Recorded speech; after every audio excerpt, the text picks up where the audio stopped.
bakunze wo kumva official turabashuhuje tubaha ikaze mu biganiro byacu. Kuri uyu munsi wa none rero tuzamutse ku mugabane wa Amerika, tugiye kubagezaho ibintu 10 bitazibagirana mu mateka y'abirabura muri Amerika. Ko mubizi, abirabura barakubititse mu mirima y'ibisheke, imirimo y'ingufu, twara ibiti byo kubaka ibiraro n'indi mirimo itandukanye yakorerwaga mu mirima ku gahato n'abazungu. Abantu ku isi bagira amateka y'abaranze, ayo bitaho kurusha ayandi, hamwe n'atavugwa cyane kubera abadafite uburemere bukomeye. Muri iki cyegeranyo twabegeranyije cyangwa se twakusanyije ibihe 10 byibukwa cyane mu mateka y'abirabura bo muri Amerika. Twakusanyije kuva abacakara bagezwa muri iki gihugu kugeza kuri uyu munsi wa none. Twihuse, reka tujye ku mwanya wa 10. Ku mwanya wa 10 tuhasanga hari ku itariki ya 22 z'ukwezi kwa 9 1832 nibwo Perezida Abraham Lincoln yatangaje ko ijambo bucakara litazongera gukoreshwa, ndetse ko nta mwirabura uzongera gukoreshwa uburetwa cyangwa imirimo y'ingufu n'umuzungu runaka muri leta 11 zari ziganje mu buretwa, Confederated States. Perezida Lincoln yatangaje ko umwirabura ubu yemerewe kujya akora hashatse kandi agahemberwa ibyo yakoze ku bwumvikane. Bwa kabiri hari ku itariki ya 1 y'ukwezi kwa 1 1863 yongeye gusohora itegeko ryihanangiriza leta 10 gutandukana n'ibikorwa byo kwibasira abirabura, harimo kugira ubuhake n'uburetwa. Aha harimo leta ya Texas. Ibi Lincoln ntago byamuhaye urukundo rw'abanyamerika, nubwo abirabura benshi batangiye guhabwa ubwigenge, ariko Lincoln byamukururiye ibibazo birimo n'ibyatumye araswa mu 1865. Uyu mugabo w'agatangaza yaharaniye ubwigenge bw'abirabura, ashyirwa abigezeho binyuze mu mirimo n'ibikorwa bitandukanye. Aha ntawakwirengagiza intambara yabaye yarimo ibisasu n'ibibombe byarwanaga na leta y'amajyaruguru yari ishyigikiye ko ubucakara buranduka, na leta yo mu majyepfo. Leta yo mu majyepfo ntiyari ishyigikiye habe namba ko abirabura bahabwa ubwigenge, ariko uyu mugabo binyuze mu masasu n'ibibombe, leta y'amajyaruguru zirwana na leta z'amajyepfo, zishyirwa uyu mugabo atsinze. Abraham Lincoln ni muntu ki? Uyu mugabo wigwi ubushongore n'ubukaka wayoboye Amerika mu mwaka w'1860 ni muntu ki, cyangwa se ubuzima bwamuranze ni ubuhe? Uyu nyuma y'ibizazane bitabarika, harimo nko kuba imfubyi mwaka w'1818. Aha niwe usigaye afasha umuryango we. Nyuma yaho yagiye ashaka akazi mu bigo bigiye bitandukanye, arakabura, harimo iby'ubutaka n'ibindi, no kumutoresha mukuru. Yiyamareje kuba perezida wa leta zunze ubumwe za Amerika mu 1860 nyuma y'ibizazane bitabarika. Akimara gutorwa no gutangaza ko uburetwa buvuyeho, byabaye ibibazo cyane, dore ko leta zo mu majyepfo zashakaga ko ubucakara bukomeza, izo mu majyaruguru zishyigikiye iherezo ryabwo. Ni intambara ubwe yayoboyemo leta y'amajyaruguru zari zigambiriye guca ubucakara burundu. Intsinzi ayigeraho atsinze bidasubirwaho leta zo mu majyepfo, ahita atangaza ubwigenge bw'abirabura mu nyandiko ihambaye mu mateka yose ya leta zunze ubumwe za Amerika, Emancipation Proclamation. Ubucakara abucaryo. Uyu mugabo uyu ni umugabo utarajya agacika intege, kuko akimara gutorwa hahise hatangizwa iriya ntambara twavugaga. Ibi byatumye kurahira kwe byigizwe inyuma h'umwaka umwe, kuko yarahiye mu kwa 3 mu 1861. Gusa uyu mugabo icyo twamwigiraho nuko ari umugabo utajya ucika intege habe na rimwe. Abraham Lincoln didn't quit. reka twihute n'ibindi bihe bitazigera byibagirana amateka y'abirabura muri Amerika. Umwanya wa 9, kwemererwa n'amategeko kwitabira amatora nk'abandi bose. Iri tegeko ryaje mu mwaka w'1965 ribuza leta zose zigize Amerika kugira umuturage zibuza gutora cyangwa kuvuga ibitekerezo bye kubera ikibazo cy'uruhu.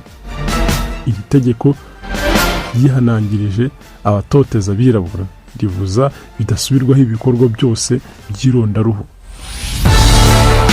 Iyo bashakaga kuvuga umwirabura kenshi mu mvugo isa nk'iyiyubashye bavugaga ngo colored people. Gusa iri tegeko muri leta zimwe na zimwe babanzaga guha ikizamini umwirabura utora ngo barebe niba azi gusoma byibuze kugira ngo bemere ijwi rye. Iri tegeko ryashyizweho umukono na Perezida Lyndon B. Johnson. Mwanya wa 8, icyumweru cy'amaraso cyangwa se Blood Sunday. Uru rwari urugendo ruva ahitwa Selma rugana muri Montgomery. Iyi mijyi yombi niyo muri leta ya Alabama. Ibi byabaye mu mwaka w'1965. Uru rwari urugendo rwateguwe n'uwitwa Amelia Boynton n'umugabo we. Ruhuriramo n'abandi birabura bari bakomeye muri icyo gihe nka Hosea Williams, James Barrow na Martin Luther King.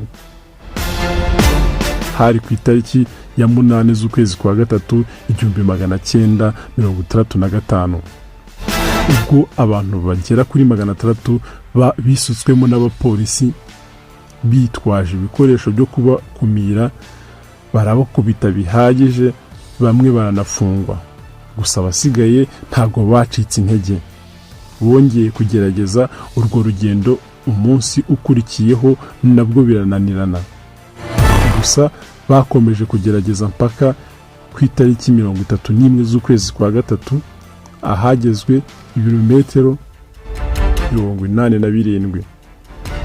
Mwanya wa 7, guhabwa uburenganzira bukwiye mu 1964 ikiswe Civil Rights Act of 1964. Ni kimwe mu mateka akomeye y'abirabura muri Amerika, aho amategeko yongeye gushimangira ko bashobora gutora kandi bakurirwaho kwiga mu mashuri yabo bonyine. Byemejwe ko kuva icyo gihe abirabura bashoboraga kwiga mu bigo by'amashuri bimwe na bimwe hamwe n'abazungu. Iri tegeko ryagejeje abantu kuri byinshi aho hatari hakiri imbogamizi mu modoka nka basi. Mwanya wa 6, urugendo rwa Montgomery rwamagana ivangura mu modoka zitwara abantu, public transport. Uru rugendo rwa Montgomery hari muri leta ya Alabama, rwari urugendo rugamije kwanga amategeko ya leta yatumaga habaho ivangura mu gutwara abagenzi. Uru rugendo n'ubundi rwitabiriwe n'abirabura bakomeye nka Martin Luther King Jr., Lafa Abirabura n'abandi benshi. Iyo tariki ya 1 z'ukwa 12 1955 rurangira tariki 20 z'ukwa 12 1956. Nyuma y'umwaka wose aho leta yahisemo gutora itegeko rituma abantu bose bisanga bakagenda muri bisi imwe nta nkomyi. Uru rugendo rwa Montgomery rwamaganye ivangura mu modoka zitwara abantu ntibizibagirana mu mateka y'abazungu. Mwanya wa 5, urukiko rukuru rwatangaje ko abirabura badahabwa amahirwe yo kwiga hamwe n'abazungu. Ibi byiswe Brown vs. Board of Education of Topeka. Hari mu 1954 ubwo urukiko rukuru rwa Amerika rwatangaje ko leta zemera ko habaho amashuri y'abirabura n'ay'abazungu, atuma abirabura batabona amahirwe amwe yo kwiga nk'ayo abazungu babona. Iki cyemezo cyaje gihirika icyayi cyarashyizweho na Plessy Ferguson 1986. urukiko rukuru rwatangaje ko abirabura badahabwa amahirwe yo kwiga kimwe nk'abazungu. Ibi bizigera byibagirana mu mateka y'abirabura muri Amerika. Umwanya wa kane, Jesse Owen n'imikino ya Olympique mu 1936. Umusore w'umwirabura James Cleveland Owens wakundaga kwitwa Jesse Owen yavutse ku itariki ya 12 z'ukwa 12 1913, apfa ku itariki 31 z'ukwezi kwa gatatu 1980. Yahagarariye Amerika mu mikino ngororamubiri Jeux Olympique mu mwaka w'1936. Aha zari zabereye mu Budage, aho intego ya Adolf Hitler yari iyo kwereka isi ko Abadage ari bwo bwoko buri hejuru y'abandi kandi ko abirabura ari abanyuma n'Abayahudi. Ibi byanyomojwe na Jesse James, aho yatahanye imidari ne yose ya zahabu, agatangaza rubanda ariko nakahesha ishema abirabura bafatwaga nk'abantu bagize icyo badashoboye na kimwe. Yatsinze umudage Rafa Metcalf mu gusiganwa metero 100 tariki ya 3 z'ukwezi kwa 8 1936. Arondera abo wa mbere muri metero 200, uwa mbere mu gusimbuka ndetse no mu kwiruka 100. Iwe mwirabura wa mbere wambaye urukweto rwa Adidas yahawe na nyiri gukora izi nkweto Adidas mu rwego rwo kumufasha mu mikino ye. Owens mu mikino ya Olympique, umwe mu birabura bagaragaje ubushongwe n'ubukaka bw'abirabura, berekanye ko abirabura bashobora gukina imikino kandi bagatsinda. Mwanya wa gatatu tuhasanga icyamamare Michael Jackson, umwirabura wa mbere wagaragaye kuri MTV no kwakirwa nk'intwari muri presidence. Hari mu mwaka w'1983, ubwo nta ndirimbo y'umwirabura yari yemeye guca kuri televiziyo y'abazungu MTV. Ibi byaje kurangizwa n'indirimbo Billie Jeans yaje kwerekanwa inshuro nyinshi kuri iyi televiziyo, bityo ibimburira abandi birabura kuba banyura kuri iyi televiziyo nubwo byafashe igihe. Uyu MJ cyangwa se Michael Jackson kandi yaje guhabwa ibihembo mbere ku mwirabura na perezida bwite wa Amerika Ronald Reagan. Ayamushimiraga ibikorwa byinshi yakoreye abirabura ndetse n'isi muri rusange. Ahari ku itariki 14 z'ukwezi kwa gatanu 1984. Mwaka wa 2009 indirimbo Thriller yinjijwe mu cyitwa National Film Registry. Iyo ndirimbo yonyine mu mateka yishwe, iyo ndirimbo yonyine mu mateka yashyizwe mu rwego rwa film. Michael Jackson, umwirabura wa mbere kuri MTV no kwakirwa nk'intwari muri presidence. Ibi byakomeje kwemeza abazungu no gushyira hasi agasuzuguro kabo.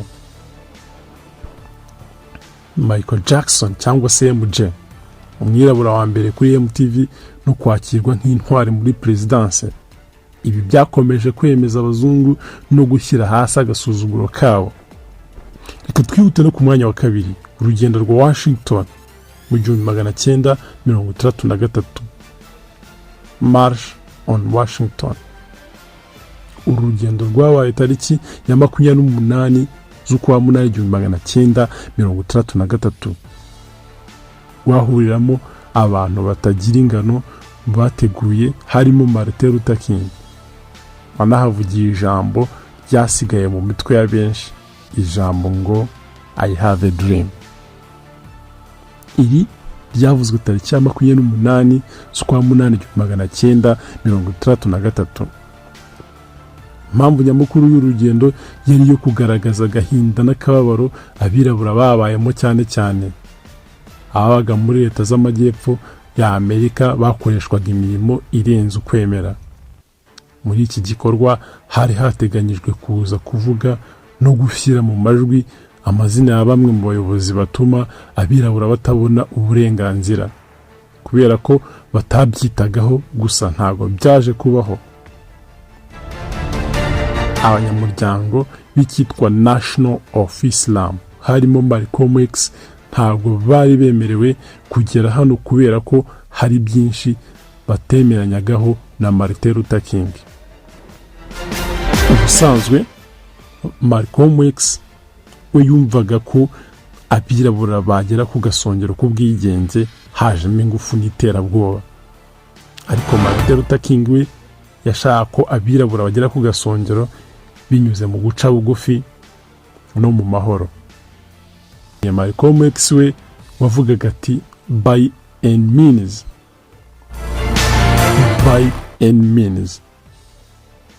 mu nzira zose zishoboka, mu buryo bwose bushoboka, abirabura bagomba kwigenga, haba ingufu haba iterabwoba.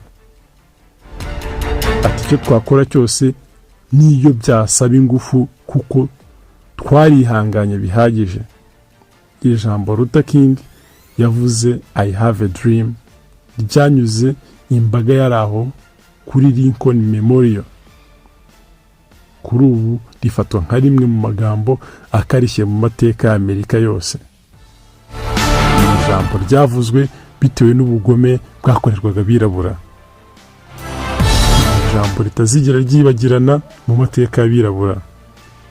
Urugendo rwa Washington 1963 March on Washington, mu ijambo ry'umubabaro n'agahinda aho Martin Luther King yagize ati I have a dream. Mfite indoto z'uko umwirabura n'umuzungu bagomba kuba umwe. Ku mwanya wa mbere tunasoza tuhasanga icyamamare perezida wa Leta Zunze Ubumwe za Amerika Barack Obama, perezida wa mbere w'umwirabura. Aha nta byinshi twabivugaho kuko bibaye.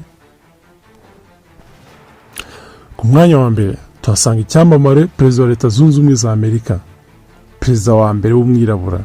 Aha nta byinshi tubivugaho kuko bibaye vuba, bizwi ko Barack Obama ari we perezida wa mbere w'umwirabura wabayeho. Yavutse tariki ya 4 z'ukwa munani 1961 ku mubyeyi ukomoka muri Kenya n'umunyamerikakazi.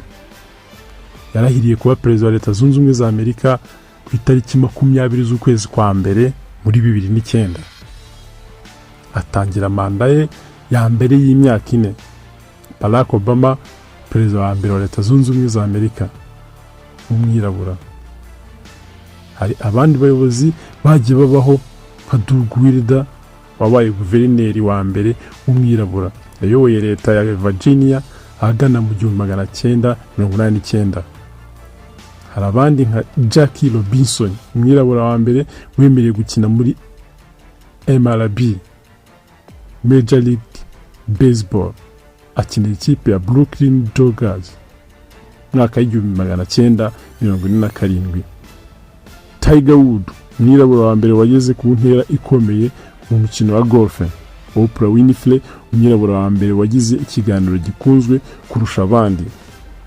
Kunze kumva official rero reka ducumbikira, ariko tubibutse ko ibyegeranyo byiza, ibiganiro byiza, inyigisho nziza, ibikorerwa mu rugo byiza cyangwa se homemade nta handi wabisanga usibye ku Mubumbe official.